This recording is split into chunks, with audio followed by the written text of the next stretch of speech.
चलो, next question था ये ट्रॉली वाला। किया है किसी ने? A trolley of mass 200 kg।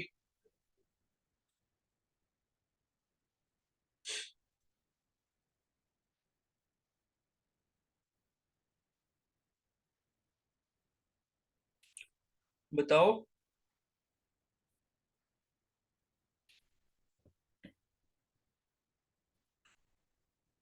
नहीं किया। नहीं आया। चलो, चलो फिर इसे देख लेते हैं। ठीक है। और इसके नेक्स्ट वाला जो क्वेश्चन है वो तो मैंने करवा ही दिया था, वो गलती से दे दिया मैंने। कल कल ही करवाया था वो। ठीक है। तो चलो इस क्वेश्चन को देख लो कैसे करना है। नहीं हुआ। तो देखो, पहले जो चीजें दी होती है ना वो लिख लिया करो। ठीक है। तो कौन सा क्वेश्चन है? फोर्थ। ठीक है। A trolley of mass 200 kg moves with a uniform speed of 36 kilometre per hour on a frictionless track। ठीक है। तो बेसिकली क्या है कि मतलब ये कोई एक ट्रैक है जिसपे ये एक ट्रॉली जो है वो चल रही है। ठीक है। तो ये ट्रॉली मान लो इधर की तरफ चल रही है। तो इस ट्रॉली का जो मास है वो आपको यहाँ पर दिया हुआ है। Mass of trolley is equal to 200 kg। ठीक है। और ये यूनिफॉर्म स्पीड से मूव कर रही है 36 किलोमीटर पर आवर के। तो वेलोसिटी जो यहाँ पर दी है ट्रॉली की वो आपको दी है 36 किलोमीटर पर आवर। फिर ये बोला है कि child of mass 20 kg runs on the trolley from one end to the other. ठीक है।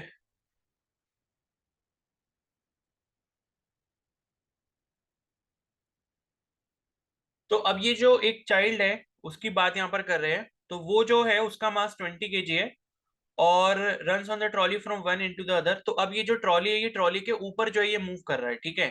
तो मतलब लाइक चाइल्ड यहाँ पर हो सकता है, तो ट्रॉली थोड़ी सी बड़ी करनी पड़ेगी।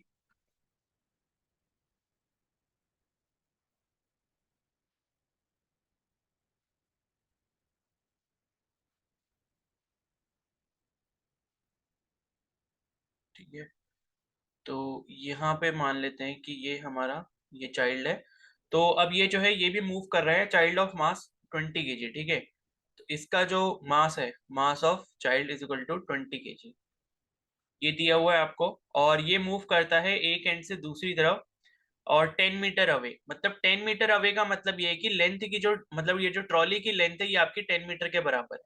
क्योंकि वो जो बच्चा है वो इस ट्रॉली के अंदर मूव कर रहा है एक एंड से दूसरी एंड की तरफ। और ये लिखा है कि 10 मीटर अवे, यानी कि अगर एक एंड से दूसरी तरफ जा रहा है और 10 मीटर अवे का मतलब उस ट्रॉली की लेंथ जो होगी वो 10 मीटर के बराबर होगी। और इसकी स्पीड भी दी हुई है, चाइल्ड की स्पीड जो दी है, वेलोसिटी ऑफ चाइल्ड, ये आपको दी है 10 मीटर पर सेकेंड के बराबर। ठीक है। और relative to the trolley in a direction opposite to its motion. ठीक है। अब ये बात समझ पा रहे हो कि ट्रॉली के रिलेटिव ये मोशन कर रहा है। मतलब जिधर ट्रॉली जा रही है, मतलब ट्रॉली हमने कंसीडर करी कि ट्रॉली सपोज इधर की तरफ अगर मूव कर रही है, तो ये बच्चा सपोज मतलब पहले ये इधर था। ठीक है। और उसके बाद फिर ये इधर को मूव करने लग गया। तो फाइनल पोजीशन इसकी बच्चे की ये है और इनिशियल पोजीशन ये है। तो मतलब ये है कि इसके ऑपोजिट डायरेक्शन में ये मूव कर रहा है। ठीक है। और ये लिखा है कि and ultimately jumps out out of the trolley. तो ये इसमें मूव कर रहा है। ठीक है। मूव करते करते ये क्या करता है, जंप कर जाता है। और उसके बाद लिखा है कि with how much velocity has a trolley move from the time the child begins to run. ठीक है।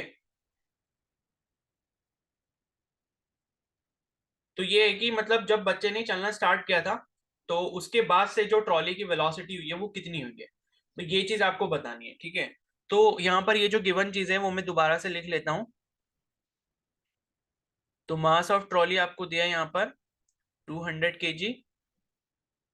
वेलोसिटी ऑफ ट्रॉली आपको दी है 36 किलोमीटर पर आवर। अब ये 36 किलोमीटर पर आवर है तो इसे मैं मीटर पर सेकंड में चेंज कर लूंगा, बिकॉज दूसरी जो वेलोसिटी दी है वो भी मीटर पर सेकंड में दी है। तो ये कितनी हो जाएगी, 18 1 जा 18, 18 2 जा 36, 2 5 जा 10। ठीक है। और यहाँ पर मास ऑफ चाइल्ड आपको दिया है 20 kg और वेलोसिटी ऑफ चाइल्ड। ठीक है।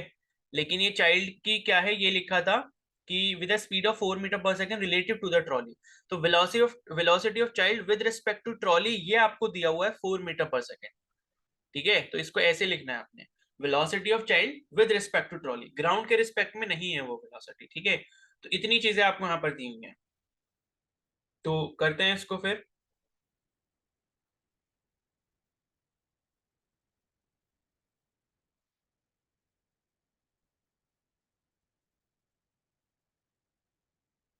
ठीक है, हाँ, तो अब एक चीज आप यहाँ पर ये समझो।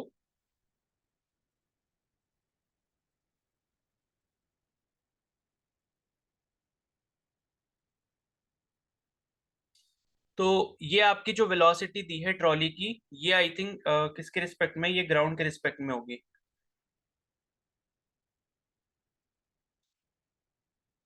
On a frictionless track. ठीक है।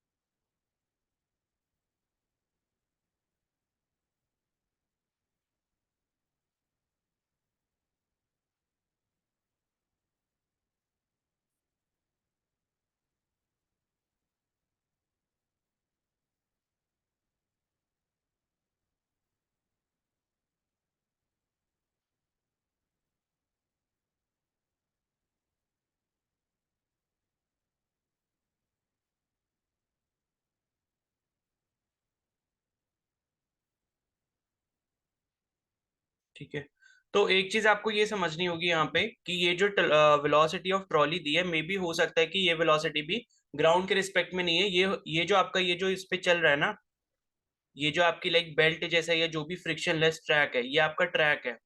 इस ट्रैक के ऊपर ये ट्रॉली मूव कर रही है, तो ये जो वेलोसिटी ऑफ ट्रॉली दी है ये ट्रैक के रिस्पेक्ट में होगी।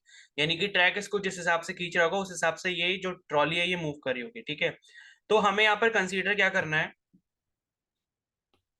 सबसे पहली चीज तो आपको रिलेटिव वेलोसिटी जो दी है, चाइल्ड की दी थी विद रिस्पेक्ट टू ट्रॉली, वो है आपकी 4 मीटर पर सेकेंड।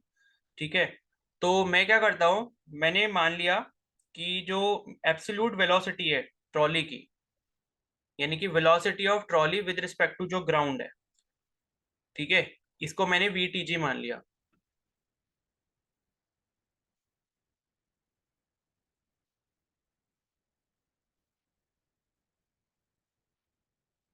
और उसी तरीके से यहाँ पर जो चाइल्ड की वेलोसिटी है विद रिस्पेक्ट टू ग्राउंड, उसको वीसीजी मैंने कंसिडर कर लिया है,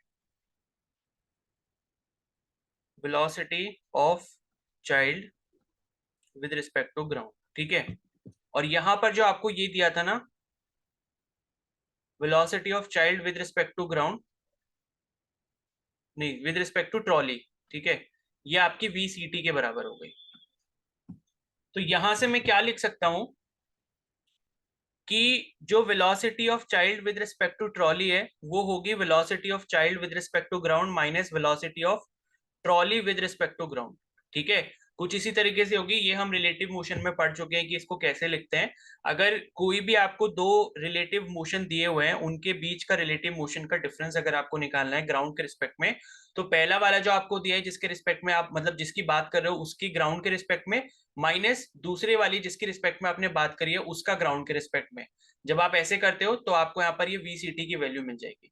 तो VCT is equal to VCG minus VTG हो जाएगा। और वीसीटी की जो वैल्यू है यानी कि velocity of child with respect to trolley, ये 4 मीटर पर सेकेंड आपको दी हुई है। ठीक है, 4। तो ये velocity of child with respect to ground minus velocity of trolley with respect to ground. ठीक है, तो अगर मेरे को यहाँ पर,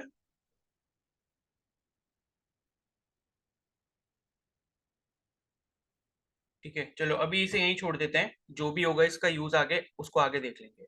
तो अभी इसे इक्वेशन फर्स्ट कंसिडर कर लेते हैं। अब उसके बाद क्या करना है, अब हम यहाँ पर देखो मोमेंटम का ही कॉन्सेप्ट यूज करने वाले हैं, बिकॉज ये जो कंडीशन है इसमें भी हम मोमेंटम का इस्तेमाल करेंगे, क्योंकि हमसे जो है यहाँ पर जो वेलोसिटी पूछी है ना, किस चीज की वेलोसिटी पूछी है लास्ट में, कि with how much velocity has a trolley move from the time the child begins to run, यानी कि जब बच्चे ने चलना स्टार्ट करा है उस ट्रॉली में, तो उसके बाद से जो वेलोसिटी हुई है इसकी ट्रॉली की वो कितनी हुई है ये बताना आपको। ठीक है, तो हमने क्या करा,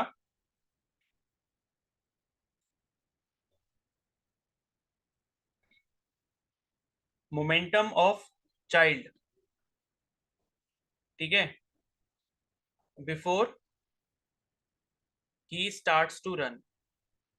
पहले इसको कंसीडर करते हैं कि जब बच्चे ने भागना उस ट्रॉली में स्टार्ट नहीं करा था, तब उसका जो मोमेंटम था हमने suppose P is equal to M V यहाँ पर कंसीडर कर लिया, ठीक है। अब यहाँ पर P is equal to M V लेंगे, क्योंकि अभी देखो उसकी जो वेलोसिटी है वो हम जीरो इसलिए नहीं बोल सकते क्योंकि ट्रॉली तो कंटिन्यूअसली मूव कर रही है, और ट्रॉली की जो स्पीड होगी वो चाइल्ड की भी स्पीड होगी, अगर भले ही चाइल्ड उसमें खड़ा होगा, ठीक है, तो वही उसकी स्पीड हो जाएगी। तो इनिशियल मोमेंटम जो हमने मान लिया कि जब उसने चलना स्टार्ट नहीं करा तो वो इतना हो गया, ठीक है। और अब अगर हम टोटल मोमेंटम देखेंगे पूरे सिस्टम का,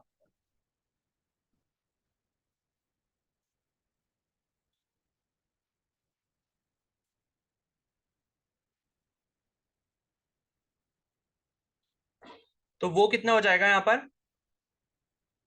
टोटल मोमेंटम ऑफ सिस्टम यानी कि टोटल मास, इसको कुछ और ले लेते हैं, मतलब पी टोटल ले लेते हैं, तो टोटल मास हो जाएगा इनटू वेलोसिटी हो जाएगा।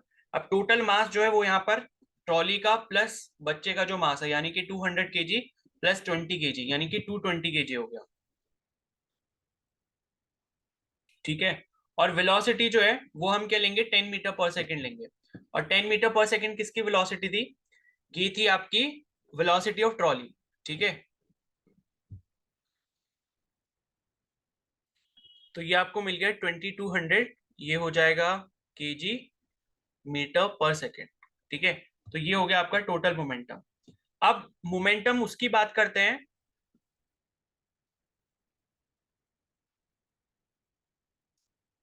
After child begins to run,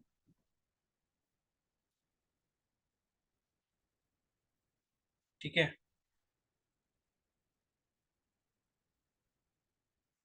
तो अब अगर मान लो बच्चे ने अगर मूव करना है यहाँ पर स्टार्ट कर दिया है, तो इसका मतलब ये है कि जो ट्रॉली की वेलोसिटी अब हम लेंगे और जो बच्चे की वेलोसिटी लेंगे वो दोनों अलग अलग होगी। कैसे अलग अलग होंगी, क्योंकि देखो यहाँ पर क्या है कि मतलब जब बच्चे ने मूव करना स्टार्ट कर दिया यानी कि अब उसकी भी कुछ रिलेटिव वेलोसिटी हो चुकी है, जो कि अभी हम ऊपर बात कर रहे थे जो हमने वो VCT और VTG वो वाला करा था, ठीक है। तो अब जो बच्चा अगर मूव करने लग गए तो उसका जो मोमेंटम होगा अब कुछ चेंज हो जाएगा, यानी कि मतलब टोटल जो सिस्टम का मोमेंटम है वो कुछ अब अलग आएगा। पहले तो मोमेंटम आपका 2200 आ गया बिकॉज टोटल मास आपका यहाँ पर 220 kg था, और वेलोसिटी यहाँ पर टोटल जो कंसीडर कर रहे थे क्योंकि बच्चा अभी रेस्ट पे है, तो बच्चे की वेलोसिटी वही होगी जो ट्रॉली की वेलोसिटी होगी, तो ट्रॉली की वेलोसिटी 10 मीटर पर सेकेंड थी, और बच्चे की भी वेलोसिटी उतनी होगी, तो 220 × 10 कर देंगे। लेकिन अब बच्चा जैसे ही स्टार्ट कर देगा भागना, तो यहाँ पर जो वेलोसिटी हो जाएगी वो कितनी हो जाएगी, 200 इंटू जो आपकी यहाँ पर एब्सोल्यूट वेलोसिटी है किसकी, ट्रॉली की, ठीक है, यानी कि velocity of trolley with respect to ground plus, तो ये तो आपका ट्रॉली का हो गया, प्लस 20 जो क्या बोलते हैं velocity of child with respect to ground, ठीक है। तो अब अगर हम ग्राउंड के रिस्पेक्ट में दोनों की बात करेंगे मोमेंटम की, तो इनका मोमेंटम का टोटल जो सम होगा वो कुछ इस तरीके से होगा, यानी कि जो ट्रॉली है 200 kg की वो VTG वेलोसिटी से मूव कर रही है, और जो यहाँ पर आपका जो चाइल्ड है उसकी जो एब्सोल्यूट वेलोसिटी है, क्योंकि उसका मोमेंटम अलग से कैलकुलेट करके फिर हम ऐड करेंगे तब हमें टोटल सिस्टम का मोमेंटम यहाँ पर मिलेगा, ठीक है। तो वो हमने 20 × VCG कंसिडर कर लिया। अब यहाँ पर आप क्या कर सकते हो, VCG की वैल्यू अगर हम यहाँ से कैलकुलेट करें, ठीक है, तो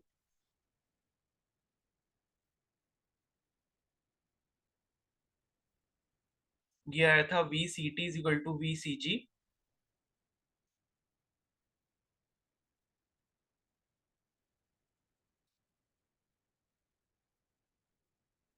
ठीक है, VCT इज इक्वल टू 4 हो गया, और ये हो जाएगा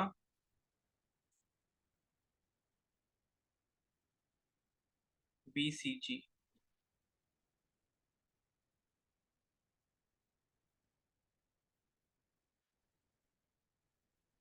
ठीक है। एक सेकंड इसे चेक करना पड़ेगा, कुछ गड़बड़ हो रही है।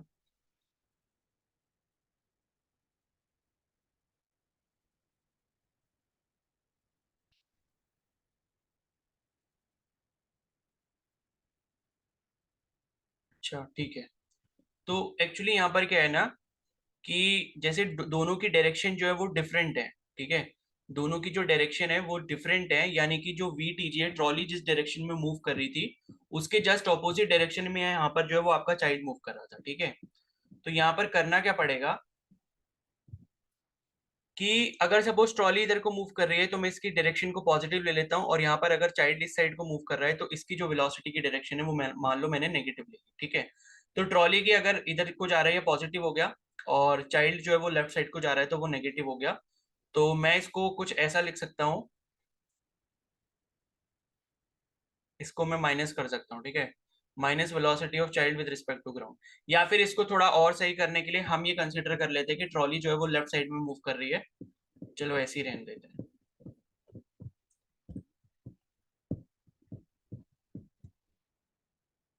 तो ये हो गया minus V C G minus V T G, और अगर मैं इस माइनस कॉमन ले लेता हूँ तो यहाँ पर ये प्लस हो जाएगा। ठीक है, तो यहाँ पर जो है V C G plus V T G is equal to -4, ये हो गया।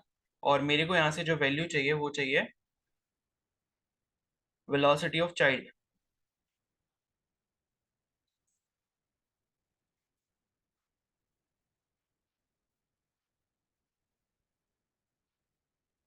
ठीक है, एक्चुअली कुछ डायरेक्शन का कुछ यहाँ पर गड़बड़ हो गया है।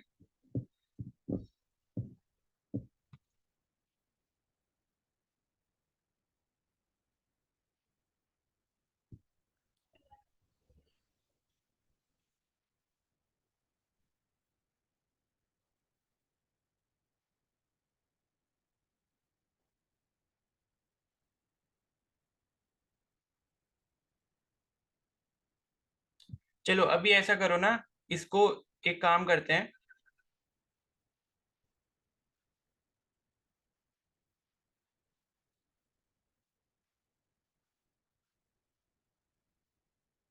इसको सीधा सीधा मान लेते हैं। ठीक है,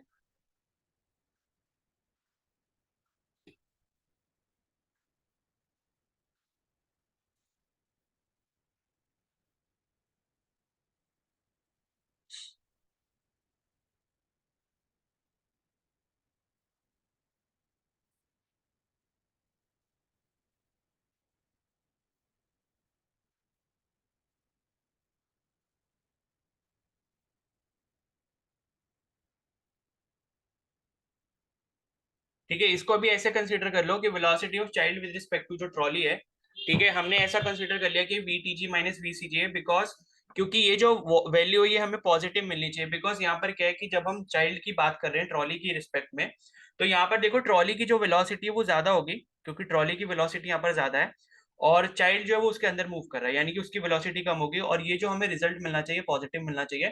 तो अभी डायरेक्शन को मैंने बहुत ज्यादा कंसीडर यहाँ नहीं करा है। ठीक है, वरना बहुत ज्यादा कंफ्यूजन हो रहा है।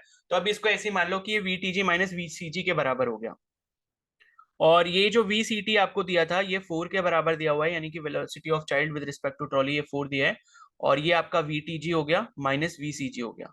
अब हमें यहाँ पर नीचे जो नीड थी, कौन सी वाली वेलोसिटी की थी, वी सी जी वेलोसिटी की नीड थी। ठीक है, तो वी सी जी अगर मैं यहाँ से निकालना चाहता हूँ तो ये मेरे को मिल जाएगा वी टी जी -4 के बराबर। ठीक है, तो अब यहाँ पर इसको लिख लेते हैं। तो ये हो गया 200 into we T ji plus 20 into we T जी -4। ठीक है, तो अब ये वाला जो मोमेंटम हो गया ये तब का मोमेंटम हो गया जब बच्चे ने भागना यहाँ पर स्टार्ट कर दिया। तो अब इसको सॉल्व कर लेते हैं। ये हो गया 200 we T ji plus 20 we T जी -4। तो 200 प्लस 20 कितना हो गया, 220 हो गया वी टी जी -4, कितने के बराबर हो गया। ठीक है, सॉरी, ये 20 इंटू 4 होगा ना, 20 इंटू 4 तो ये 80 हो जाएगा। तो 220 वी टी जी -80 के बराबर हो गया। ठीक है, अब हम यहाँ पर क्या करेंगे, अब वही जो law of conservation of momentum है,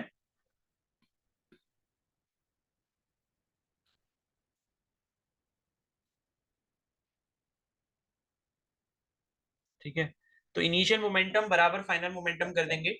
इनिशियल मोमेंटम हम वो वाला मोमेंटम कंसीडर करेंगे जब बच्चा भागना स्टार्ट नहीं करा था उसने, जो आया था ये वाला, ठीक है। टोटल मोमेंटम जो आया था जब बच्चे ने भागना स्टार्ट नहीं करा था 2200 kg/s। तो ये जो हो जाएगा, मतलब P initial is equal to P final. तो ये पी इनिशियल जो था वो आपका 2200 के बराबर था, ठीक है। और पी फाइनल ये जो अभी आपने निकाला है, बस इसे सॉल्व कर लेंगे। तो ये हो जाएगा 220 VTG इज इक्वल टू 2280, ठीक है, ये हो गया। और अब एक जीरो से ये वाला एक जीरो यहाँ पर ये कैंसिल हो जाएगा, टू से कैंसिल कर सकते हो 11 टाइम, और टू वन जा टू, टू वन जा टू, टू फोर जाए, ठीक है। तो वी टी जी की जो वैल्यू आएगी वो 114/11, ठीक है, ये आ गई। इसे सॉल्व करेंगे तो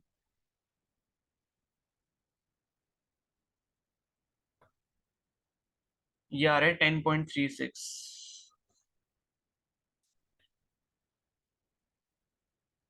ठीक है। और यही चीज आपको कैलकुलेट करनी थी। क्वेश्चन में क्या पूछा था? क्वेश्चन में बोला था कि with how much velocity has a trolley move from the time the child begins to run, ठीक है। तो velocity of trolley with respect to ground जो है ये आपने कैलकुलेट कर ली, यानी कि जब बच्चे ने चलना स्टार्ट किया होगा तब जो उसकी वेलोसिटी आई है किसकी, ट्रॉली की,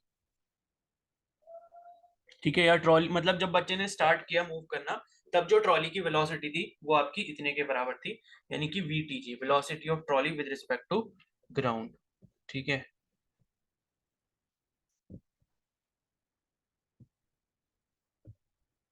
तो इसका जो आंसर है क्या आया है, 10.36, यानी कि ऑप्शन ए जो है वो सही आंसर है, ठीक है। तो ये ऐसे करना था। फिर बताओ, समझ आ गया?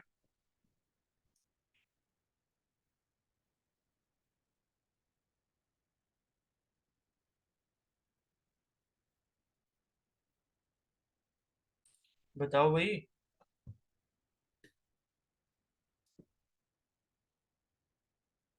ठीक है, वैसे इतना ज्यादा हाई लेवल का पूछेगा नहीं, ठीक है, फिर भी मैंने दे दिया आपको लाइक कॉन्सेप्ट समझने के लिए। तो नेक्स्ट वाला क्वेश्चन जो है वो तो हमने कर लिया था, थ्री ब्लॉक्स वाला ये मैंने आपको करवाया था, कांटेक्ट फोर्स जो निकालना था। कांटेक्ट फोर्स निकालने का मैंने आपको तरीका बता दिया था। और इसके बाद जो है नेक्स्ट क्वेश्चन जो है वो इम्पोर्टेंट है, जिसमें थ्री ब्लॉक दिए हुए हैं आपको, मास एम, 2m और 3m के, जो कि स्ट्रिंग से कनेक्टेड है। तो उसमें एक ऊपर की तरफ फोर्स लग रहा है एफ, ठीक है। और उसके बाद जो है वो कांस्टेंट स्पीड v से मूव करना स्टार्ट कर देते हैं। तो आपको ये बताना है कि 2m वाला जो मास है उसके ऊपर कितना फोर्स लगेगा। किया है किसी ने? जो हमने ये ब्लॉक वाला क्वेश्चन किया था उसी का कुछ कॉन्सेप्ट यहाँ पर यूज होना है। बताओ क्या आएगा आंसर। सना ने बोला है ए, और बाकी लोग?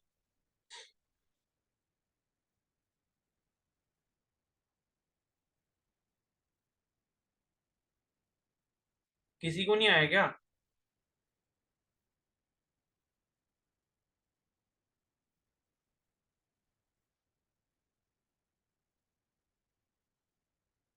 जीरो, ठीक है, ठीक है।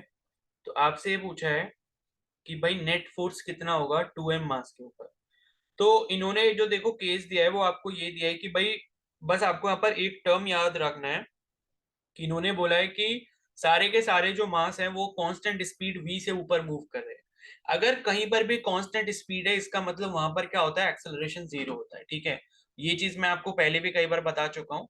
अगर v is equal to constant है, ठीक है, तो अगर आप dv बाई dt करते हो एक्सेलरेशन के लिए, तो अगर v आपने इसको कांस्टेंट कर दे तो ये एक्सेलरेशन क्या हो जाएगा, जीरो हो जाएगा, क्योंकि किसी भी कांस्टेंट का एक्सेलरेशन अगर आप टाइम के रिस्पेक्ट में निकालोगे तो क्या होगा, जीरो के बराबर होगा, ठीक है। तो कांस्टेंट स्पीड से अगर सारे मासेस मूव कर रहे हैं, यानी कि 2m वाला जो ब्लॉक है वो भी आपका कांस्टेंट स्पीड v से मूव कर रहा है, तो एक्सेलरेशन क्या हो गया, जीरो हो गया उसका भी। तो नेट फोर्स कितना हो जाएगा, force is equal to mass into acceleration. तो जब नेट एक्सेलरेशन कुछ है ही नहीं तो नेट फोर्स भी कुछ नहीं होगा, ठीक है। तो option A will be the correct answer, यानी कि 0। और ये क्वेश्चन आया है आपके नीट 2013 में। ठीक है, नेक्स्ट वाला क्वेश्चन है, if cabin is descending in vertical direction with acceleration A and reaction by mass capital M on the floor cabin is 9 capital M G divided by 10, then A equals to, कोई बताएगा इसका answer?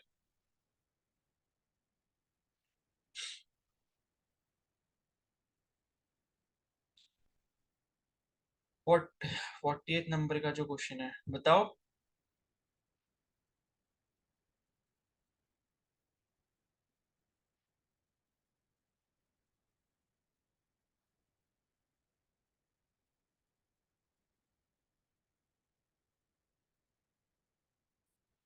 तो देख लो इस question को, और यहाँ पर मैं आपको एक कॉन्सेप्ट भी बता दूंगा जो आपके ग्रेविटेशन वाले चैप्टर में काम आएगा।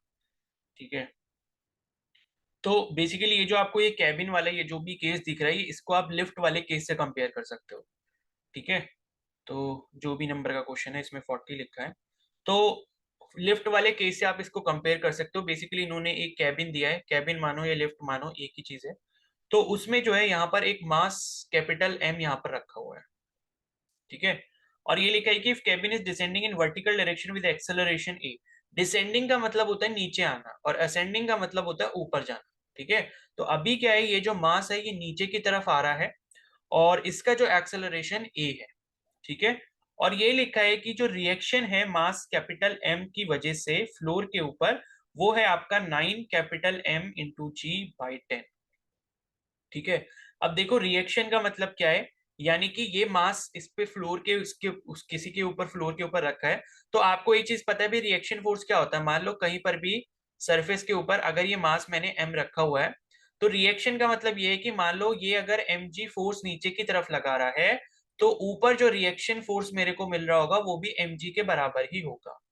रिएक्शन का बेसिकली मतलब क्या होता है, ऑपोजिट अफेक्ट, यानी कि अर्थ के ऊपर आप जितना फोर्स लगा रहे हो, या मास एम जितना फोर्स अर्थ के ऊपर लगा रहा है, तो अर्थ उसको बदले में as per Newton third law उतने उतने का ही जो फोर्स है वो अपोजिट डायरेक्शन में दे देगा। तो एम जी अगर कोई फोर्स नीचे की तरफ लग रहा है मास एम की वजह से, तो उसका जो रिएक्शन फोर्स है ऊपर की तरफ एम जी हो जाएगा। ठीक है, तो यहां पर उसी रिएक्शन फोर्स की बात की है। ठीक है, और इस रिएक्शन फोर्स की जो आपको वैल्यू यहां पर दी है वो दी है 9 mg/10। ठीक है, इसके बराबर दिए, तो आपको एक्सेलरेशन की वैल्यू बतानी है। तो अब कुछ समझ आ रहा है करने का?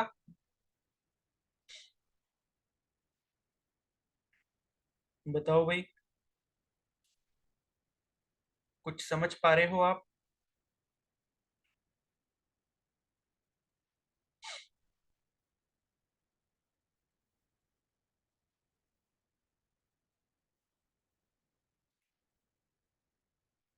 बी, अच्छा, और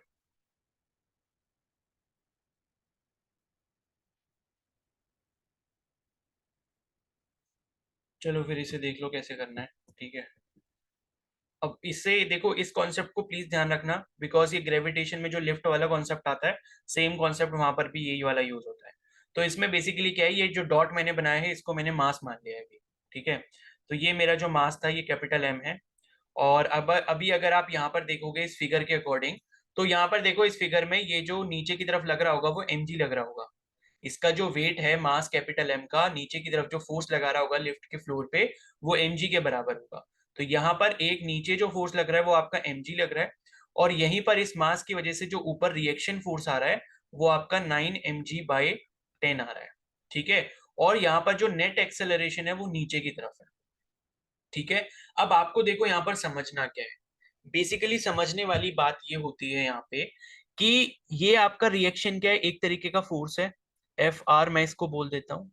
ठीक है, नीचे जो इसका एम जी वेट है, एम जी वेट भी क्या है, एक तरीके का फोर्स है। ठीक है, या इसे आप वेट भी बोल सकते हो। ठीक है, तो इसे मैं डब्ल्यू लिख लेता हूं, तो ये डब्ल्यू हो गया, ये डब्ल्यू नीचे की तरफ हो गया, और ये नीचे के एक्सेलरेशन लग रहा है। तो एक्सेलरेशन लग रहा है और मास कैपिटल एम पे लग रहा है, यानी कि यहाँ पर भी एक फोर्स एक्ट कर रहा होगा जिसकी वजह से नीचे जा रहा है। तो आपको यहाँ पर देखो इस एक्सेलरेशन ए की अगर वैल्यू कैलकुलेट करनी है, और आपको एक चीज ये पता है कि भाई ये जो लिफ्ट है ये नीचे की तरफ जा रही है, नीचे की तरफ जा रही है, यानी कि इसका जो नेट एक्सेलरेशन होगा वो क्या होगा, m इंटू ए होगा, मास m हो गया, और इसका नेट एक्सेलरेशन जो है वो स्मॉल a के बराबर है। ठीक है, ये क्या है, ये आपके एफ नेट की वैल्यू है, यानी कि नेट फोर्स जो लग रहा है जिसकी वजह से नीचे जा रहा है वो आपका कैपिटल एम इंटू स्मॉल ए है। स्मॉल ए वो वाला एक्सेलरेशन है जिस एक्सेलरेशन से ये नीचे जा रहा है। तो ये जो एफ नेट की वैल्यू है, अगर आप यहाँ पर सारे फोर्सेस को रिजॉल्व करके जब आप देख रहे हो तो आपको एक पता चल रहा है कि एक नीचे mg फोर्स लग रहा है, एक ऊपर को 9 mg/10 का फोर्स लग रहा है, ये दोनों फोर्सेस लग रहे हैं। अब आप एक चीज ये सोचो, अगर ये नीचे की तरफ जा रहा है यानी कि जो नेट रिजल्टेंट फोर्स की डायरेक्शन है वो नीचे की तरफ है, यानी कि ये जो mg वाला फोर्स है वो इस 9 mg/10 वाले फोर्स से बड़ा होगा। क्यों बड़ा होगा, क्योंकि भाई जब ये वाला फोर्स बड़ा होगा तभी तो लिफ्ट नीचे जाएगी। अगर लिफ्ट ऊपर जा रही होती तो ये 9 mg/10 जितना भी ये फोर्स दिया ये आपका बड़ा होता।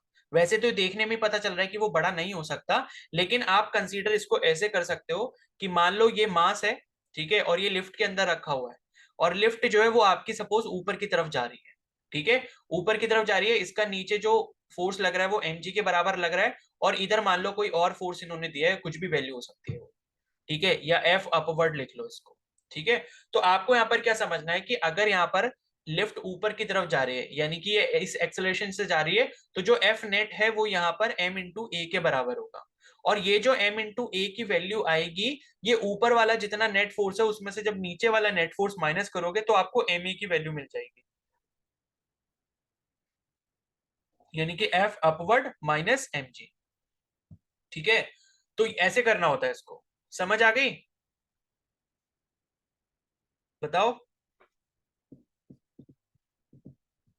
भाई जिधर भी ऑब्जेक्ट मूव कर रहा है उधर हमारा नेट फोर्स होगा, और नेट फोर्स निकालने के लिए आप क्या करोगे, या तो सारे फोर्सेस का सम जीरो के बराबर कर दो, ऊपर वाली डायरेक्शन को पॉजिटिव नीचे वाले को नेगेटिव ले लो, ठीक है। तो यही केस आपको यहाँ पर यूज करना है। ये जो एम ए की वैल्यू है ये किसके बराबर होगी, ये नीचे वाला जो फोर्स है, क्योंकि ये नीचे वाला फोर्स, उसमें से ऊपर वाला जो फोर्स है उसको हम माइनस कर देंगे, ठीक है। तो ये जब आप माइनस करोगे इसको तो ये कितने के बराबर आएगा, तो एम एम तो देखो कैंसिल हो जाएंगे यहाँ पे, जब आप कॉमन लोगे राइट हैंड साइड से तो ये सारे एम जो है वो कैंसिल हो जाएंगे, तो एक्सेलरेशन की जो वैल्यू वो कितनी आ जाएगी, g-9g/10।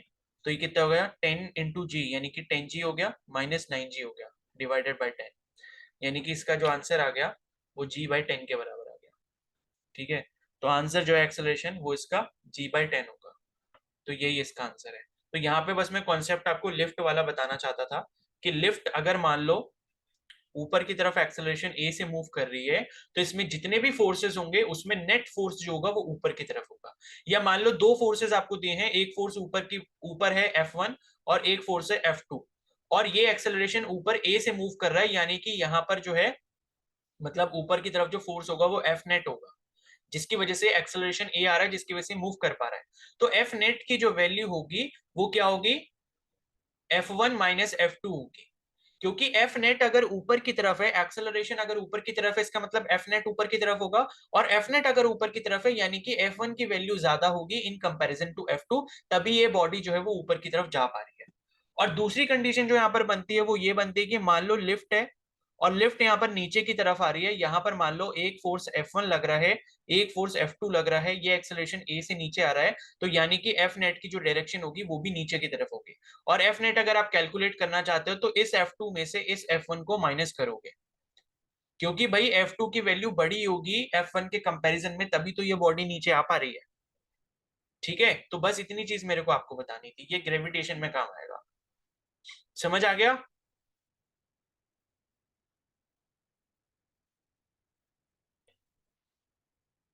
जी भैया। बाकी लोग भी कुछ हाथ से टाइप करने की कोशिश करें। Yes sir. ठीक है, चलो फिर यस सर। अभी क्लास यहीं खत्म करते हैं, ठीक है, जितने क्वेश्चन हो गए। अभी देखो ऐसा है, जितने क्वेश्चन आप नहीं कर पाए थे ना कल, आज उनको फिर से ट्राई करना। तो अभी तक हमने जितने और कॉन्सेप्ट पढ़ लिए, क्या पता उनको यूज करके आप वो क्वेश्चंस कर पाओ, ठीक है। तो ये नहीं है कि बस कल का फिर से इंतजार करेंगे, जितने कर लिए एक बार में खत्म अब नहीं करना, तो अभी जितने क्वेश्चंस रह गए हैं बाकी इसके बाद के जो आप नहीं कर पाए थे कल, उनको एक बार फिर से आज देखना। क्या पता आज जो हमने कॉन्सेप्ट पढ़े उनको यूज करके आप वो क्वेश्चंस भी कर पाओ। ठीक है, तो बाकी के क्वेश्चंस जो है वो हम कल डिस्कस करेंगे। ठीक है, चलो फिर अब आप जा सकते हैं।